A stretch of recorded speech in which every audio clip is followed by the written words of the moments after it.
और नंबर 2, महाराष्ट्र में एकनाथ शिंदे, अजित पवार इतना चिंतित क्यों है? कहीं बीजेपी खा तो नहीं जाएगी? बीजेपी जुगाड़ में लगी है। अब हरियाणा वाले तर्ज पर भारतीय जनता पार्टी महाराष्ट्र में टारगेट 150 उन सीटों को कर रही है जहां पर इंडिया गठबंधन को ज्यादा वोट मिले थे। अब वहां से वोट तो हासिल नहीं कर पा रही है क्योंकि लोग जो परेशान हैं वह लोग भाजपा के साथ या एकनाथ शिंदे या अजित पवार के साथ नहीं आ रहे। एकनाथ शिंदे और अजित पवार के साथ एक परिस्थिति दोनों के सर पर मंडराती है जो वह गद्दारी करके आए। एक ने अपने बुजुर्ग चाचा को धोखा देकर आया और एक ने ऐसे व्यक्ति को छोड़ करके आया, गद्दारी करके आया, जिसे ऑटो ड्राइवर से नेता बना दिया, उसी को के साथ गद्दारी कर लिया। और इन बातों को दोनों कह रहे हैं, मैं नहीं कह रहा हूं। उद्धव ठाकरे भरे मन से कहते हैं कि गद्दार को मैं कभी लूंगा नहीं है अपने साथ, घर वापसी नहीं कर पाएगा गद्दार। किसे कहते हैं? एकनाथ शिंदे सीएम जो है महाराष्ट्र को, उसे कहते हैं। यह मैं नहीं कह रहा हूं, उद्धव ठाकरे कर रहे हैं, शरद पवार भी यही कर रहे हैं। लेकिन इस बीच चिंतित इसलिए भी एकनाथ शिंदे और अजित पवार हैं कि 24 नेता भाजपा और इनके शरद पवार के संपर्क में लगातार बने हुए। वह 24 कौन है नाम नहीं मालूम, लेकिन यह खबर है कि 24 संपर्क में है और वह किसी न किसी इशारे का इंतजार कर रहे हैं। वह इशारा शरद पवार का होगा, यह तो समझ आ रहा है कि उनसे संपर्क में है तो उन्हीं के इशारे से वह आएंगे। लेकिन खेल क्या होगा आने वाले समय में पता चलेगा, क्योंकि कुछ भी कह पाना बड़ी जल्दबाजी हो जाएगी। अभी तो सबके लिस्ट पे मुहर लग रही है। 20 नवंबर को वोटिंग है, 23 को काउंटिंग है। अभी नामांकन शुरू भी नहीं हुआ है महाराष्ट्र का। ऐसे हालात में महाराष्ट्र एक ऐसा पेश फंसा रहा है, राहुल गांधी का जो प्रवास चल रहा है, लोकप्रियता जो है, और राहुल गांधी पर जो संजय राउत हमला कर रहे थे, संजय राउत का हमला राहुल पे कोई प्रभाव नहीं डाल रहा है। वह अपने लक्ष्य को देख रहे हैं और अपने लक्ष्य पे ही चल रहे हैं।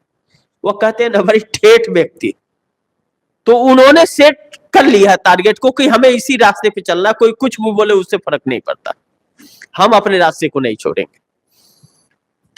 और शरद पवार राहुल गांधी के हर निर्णय को सराह रहे हैं। यही वजह रहा कि संजय राउत को बहुत बुरा लग रहा था और वह कांग्रेस पर तंज कस रहे थे, लेकिन उद्धव ठाकरे ने कुछ नहीं कहा। लेकिन संजय राउत कैसे उद्धव ठाकरे के बिना कह दिए, यह बयानबाजी कर रहे हैं,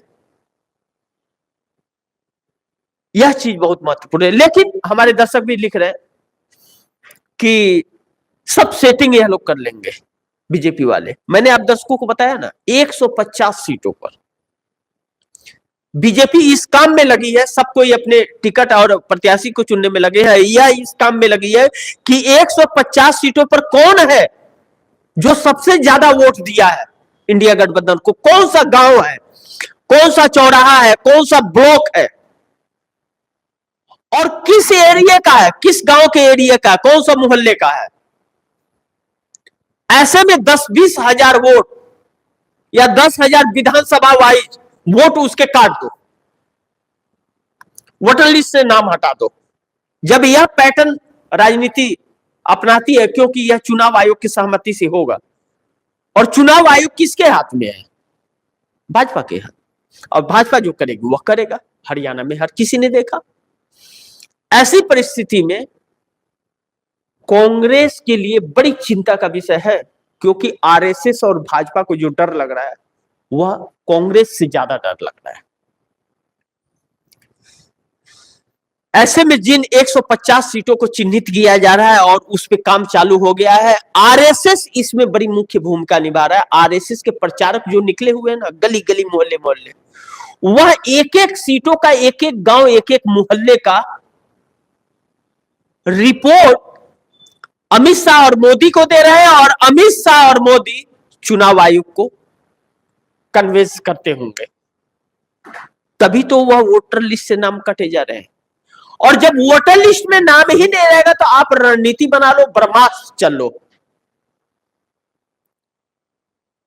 कुछ भी चल लो। जब आपके वोटर जो आपको वोट दे रहे हैं उनका नाम ही कट जाएगा तो फिर वोट कहां से मिलेगा? तो इस दांव पर भाजपा लगी हुई है। इससे इंडिया गठबंधन को सतर्क रहना पड़ेगा कि वह नाम न कट पाए, वह नाम किसी कीमत पर चुनाव आयोग काट न पाए, अन्यथा सारा खेल बिगड़ जाएगा। और बाकी बची खुची कसर, मशीन है ना जिंदा। आप ही दर्शक हमारे कहते हैं कि मशीन है जिंदा, और वह जिंदा मशीन दिखी हरियाणा के 20 विधानसभा सीटों पर। इसी से निपटने की रणनीति पर राहुल गांधी काम कर रहे हैं कि ऐसी रणनीति न चल पाए भाजपा, उसकी काट क्या होगी, उस पर ज्यादा ध्यान एक टीम लगा करके उस पर ध्यान केंद्रित किया गया है। और नंबर 3 पर आए, मोदी शाह की साख लग गई है महाराष्ट्र में, राहुल कर रहे हर दांव फेल, क्या होगा? मोदी और अमित शाह, हरियाणा बहुत जरूरी, माफ कीजिएगा, महाराष्ट्र बहुत जरूरी है। जैसे हरियाणा में उनको ऑक्सीजन मिला जीत से, हरियाणा में ऑक्सीजन तो मिल गया, लेकिन महाराष्ट्र और झारखंड हाथ से चला जाएगा तो मुसीबतें आ जाएगी। हरियाणा और महाराष्ट्र अमित शाह नरेंद्र मोदी को इसलिए भी चाहिए कि वह मिल गया, अगर 2 राज्य स्टेट मिल गए तो नरेंद्र मोदी को 5 सालों तक कोई हरा नहीं पाएगा। उसके बाद बिहार में भी वह कब्जा पे आ जाएंगे, क्योंकि उनके फिर वह सर चढ़ करके बोलेंगे। फिर 5 साल उन्हें सत्ता से कोई हिला नहीं पाएगा और तानाशाही और बढ़ जाएंगी। और अगर महाराष्ट्र और झारखंड हाथ से निकल जाता है तो मोदी को कोई बचा नहीं पाएगा। चंद्रबाबू नायडू मोदी के पिंजरे से आजाद हो चले हैं। ईडी सीबीआई से क्लीन चिट ले चुके हैं चंद्रबाबू नायडू, और जब क्लीन चिट ले चुके हैं तो नरेंद्र मोदी का फंदा चंद्रबाबू नायडू के हाथ में आ गया है। चंद्रबाबू नायडू निकल चुके हैं, लेकिन नीतीश कुमार फंसे हुए हैं। नीतीश कुमार के लोगों को लगातार गिरफ्तार किया जा रहा है और ईडी सीबीआई का शिकंजा, एनआईए का शिकंजा कसता जा रहा है। ऐसे में अमित शाह और नरेंद्र मोदी, आरएसएस हर संभव प्रयास महाराष्ट्र के अंदर जीत को लेकर के कर रही है, लेकिन राहुल गांधी की यह सक्रियता और मजबूती जो है महाराष्ट्र के अंदर, विदर्भ और मराठवाड़ा के एरिया में, जो आपको मैं बताया 11 बजे प्रोग्राम में मैं पूरे महाराष्ट्र की 288 सीटों पर चर्चा करके आप दर्शकों को एक एक सीट का हाल मैं बताऊंगा। लेकिन यह जो है, यह चीज भारतीय जनता पार्टी और अमित शाह और नरेंद्र मोदी को यह पता है कि अगर महाराष्ट्र हम हारते हैं तो यहां पर उल्टा दांव पड़ जाएगा। सरकार जाते ही एकनाथ शिंदे के लोग कांग्रेस में शामिल हो जाएंगे। अजीत पवार का भी एक सांसद, वह भी कांग्रेस में शामिल हो जाएगा।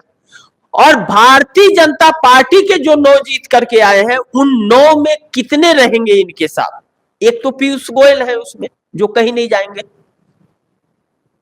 लेकिन बाकी रहेंगे क्या? और चंद्रबाबू नायडू इसी के इंतजार में है महाराष्ट्र के। इसीलिए तेलंगाना के सीएम रेवंत रेड्डी के साथ रात के अंधेरे में मुलाकात किया था चंद्रबाबू नायडू ने, जब ईडी सीबीआई से क्लीन चिट लेकर के वह गए थे आंध्रा। और महाराष्ट्र और झारखंड हारने के बाद ही नीतीश कुमार भी कुछ कर पाएंगे, और नहीं तो नीतीश कुमार, अब पार्टी उनकी समाप्त हो जाएगी। भारतीय जनता पार्टी उनको निगल गई है, निगल ली है, थोड़ा सा पैर और बाहर है, वह उगलेगी नहीं फिर। तो नीतीश कुमार का भी नजर महाराष्ट्र पे है। और अमित शाह और नरेंद्र मोदी यह जानते हैं कि हम हारे तो सब आंख दिखाना फिर शुरू कर देंगे। अब देखिए कांग्रेस का जैसे हरियाणा में, हालांकि वोट प्रतिशत तकरीबन 12% बढ़ोतरी हुई कांग्रेस की, लेकिन क्या किए यह लोग? यह करने लगे कि कांग्रेस से बार्गेनिंग करना शुरू कर दिए। तेजस्वी यादव वहां 15 से 20 सीटें मांगने लगे झारखंड में, कांग्रेस ने 20 प्रत्याशियों के नाम के ऐलान कर दिया और 41 सीट पर जे झारखंड मुक्ति मोर्चा, यानी कि 61 सीटें हो गई। बची कितनी? 20 सीटें। उन 20 में अभी झारखंड मुक्ति मोर्चा और ऐलान करने वाला है। 10 सीटें छोड़ रहे हैं वो लोग, 10-15 सीटें वाम दल है और आरजेडी है। लड़े तो लड़े, और अगर आरजेडी ने कुछ खेल करने की कोशिश की अपने प्रत्याशी खड़ा करने, तो वह बाकी के भी प्रत्याशी है लोग अपना खड़ा कर देंगे। यानी कि तेजस्वी यादव का बार्गेनिंग नहीं चल पा रहा है और उनका वोट प्रतिशत 1 पॉइंट कुछ है।